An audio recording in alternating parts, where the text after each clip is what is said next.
ప్రస్తుతం సినిమా హాల్లో ఎక్కడ చూసినా దురంధర్ ది రివెంజ్ నామస్మరణే వినిపిస్తుంది.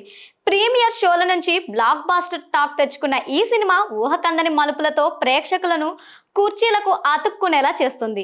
థియేటర్లన్నీ దద్దరిల్లిపోతున్నాయి. దర్శకుడు ఆదిత్యధర్ చెక్కిన ఈ సినిమా ఆత్మ మొత్తం భగవద్గీతలో కర్మణ్యవాధికారిస్తే మా ఫలే కదాచన అనే ఒక్క శ్లోకంలోనే ఇమిడి ఉంది. ప్రతిఫలాన్ని ఆశించకుండా ధర్మం కోసం పోరాడటమే పరమావధిగా కథానాయకుడి పాత్ర సాగుతూ ఉంది.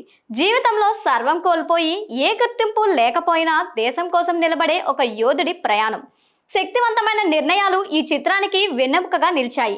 ఈ పాత్రలో రణ్వీర్ సింగ్ అద్భుతంగా నటించారు. దర్శకుడు ఆదిత్యధర్ చాలా తెలివిగా కేవలం ఫిక్షన్ మీద ఆధారపడలేదు. నేపాల్ సరిహద్దుల ద్వారా వచ్చే నకిలీ నోట్లు, మాదక ద్రవ్యాల నెట్వర్క్, ఉగ్రవాదులకు వస్తున్న ఫండింగ్ వంటి వాస్తవ పరిస్థితులను కథలో చక్కగా చూపించారు. పెద్ద నోట్ల రద్దు వెనుక ఉన్న బలమైన వ్యూహాలను సామాన్యులకు కూడా అర్థమయ్యేలా చూపించడం విశేషం. కాందహార్ హైజాక్ నుంచి 26/11 దాడుల వరకు పాక్ కుట్రలను ఎలాంటి ఫిల్టర్లు లేకుండా యథాతథంగా రీక్రియేట్ చేసిన సాహసాన్ని మెచ్చుకోవచ్చు. ఎక్కడ బోర్ కొట్టదు. 4 గంటల సేపు సినిమా ఉన్న కథను చాప్టర్ల వారీగా చెప్పడం వల్ల ప్రేక్షకుడు ఎక్కడా బోర్ ఫీల్ అవ్వడు.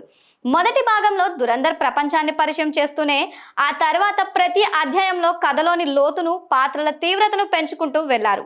ముఖ్యంగా దావూద్ ఇబ్రహీం పాత్రను చూపించిన తీరు దర్శకుడి ఊహకు నిదర్శనం. సినిమాలో కీలక సన్నివేశాలకు పాత హిందీ క్లాసిక్ పాటలను వాడుకోవడం, యాక్షన్ సీక్వెన్స్ లో లవ్ సాంగ్స్ పెట్టాలనే వినూత్న ఆలోచన సన్నివేశాలను మరింత ఎలివేట్ చేసింది. ఇక హంజా సాగించే మైండ్ గేమ్ ప్రేక్షకుడిని మంత్రముగ్ధుని చేస్తోంది. మాధవన్ భారత్ మాతాకి జై అన్నప్పుడు థియేటర్లు దద్దరిల్లిపోతున్నాయి.